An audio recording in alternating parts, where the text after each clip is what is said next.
Our countdown for launch of Space Shuttle Columbia on mission STS-107 is continuing on schedule this morning.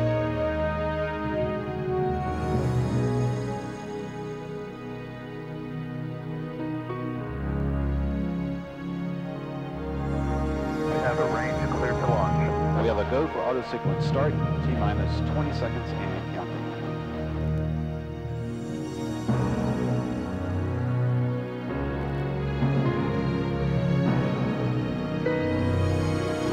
We have a go for main engine start. 5, 4, 3, 2, 1. We have booster ignition and liftoff at Space Shuttle Columbia.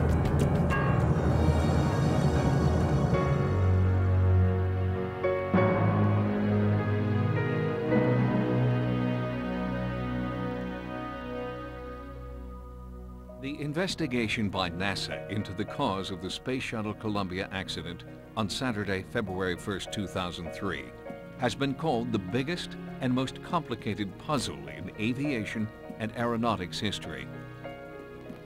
Shortly after the accident, President Bush enacted an emergency declaration for the states of Texas and Louisiana, and then called on FEMA, the Federal Emergency Management Agency, to coordinate the shuttle response and recovery effort with federal, state, and local governments and volunteer agencies. In turn, FEMA designated U.S. EPA lead agency for the collection, removal, and data management of potentially hazardous Space Shuttle Columbia materials. We got our support people in here and we started operating on Saturday afternoon on a 24-hour basis. And then things quickly escalate, and so we obviously had to get additional help. And not only did we go to our backup regions, but essentially went on a national basis to bring in additional OSCs from around the country to assist Region 6 in this effort.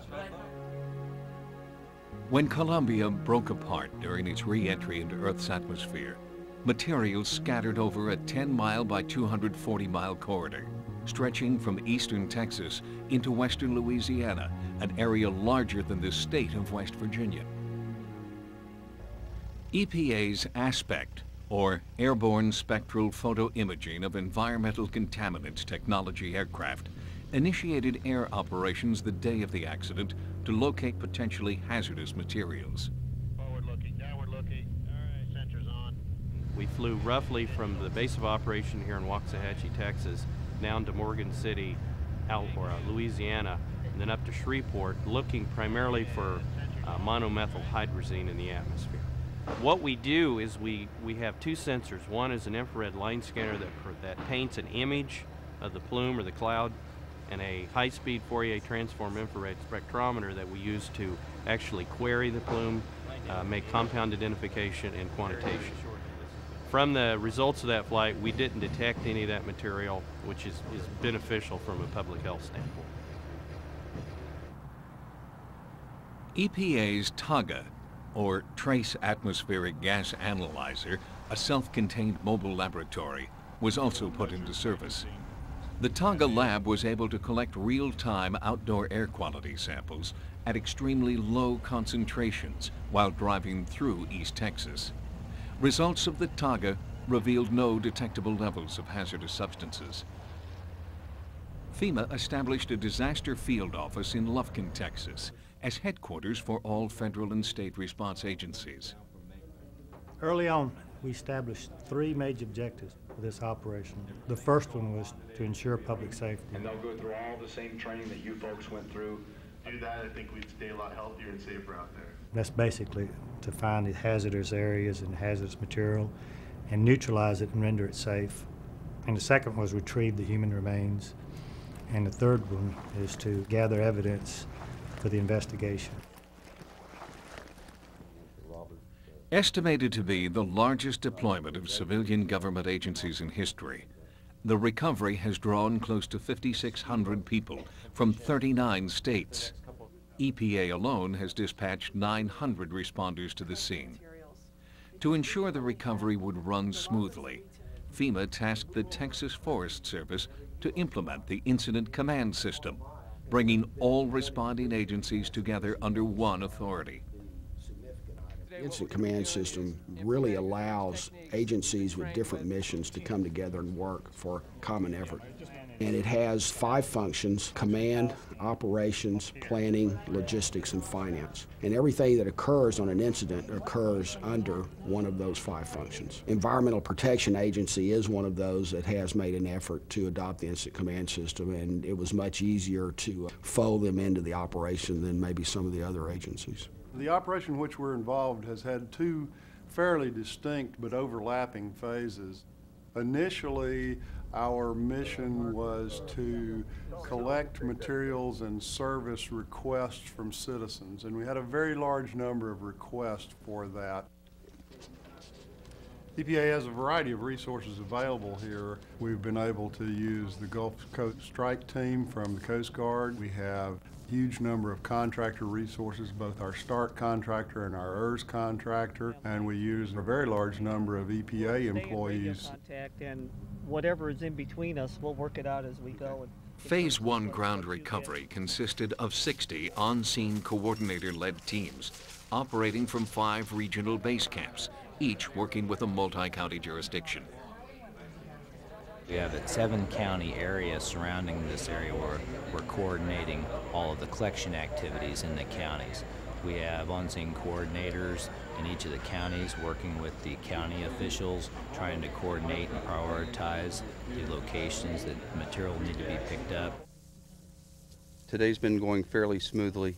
We're assigned regions within the county and given points to go and collect material that's already been flagged and GPSed for us.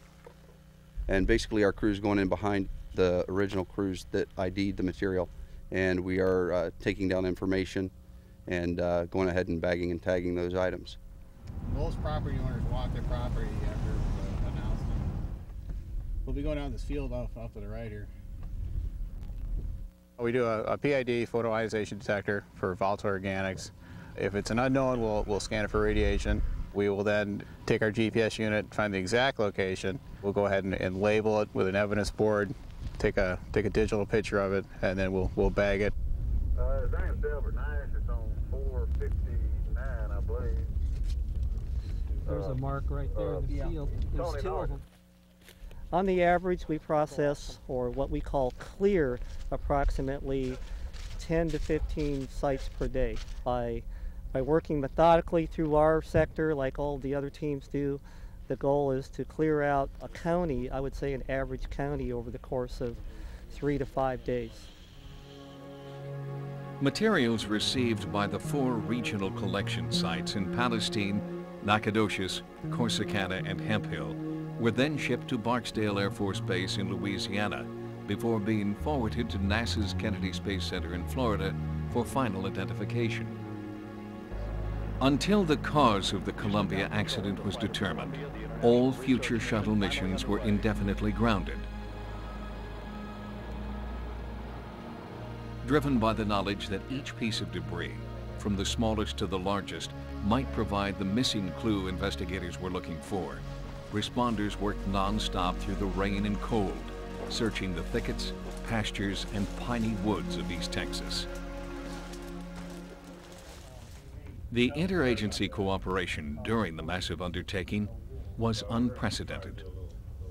NASA's familiar with dealing with other federal agencies, but I'll have to tell you that I believe that this event has brought more agencies together in the shortest period of time that I've ever experienced, and has put together a team that has just really performed in an excellent manner.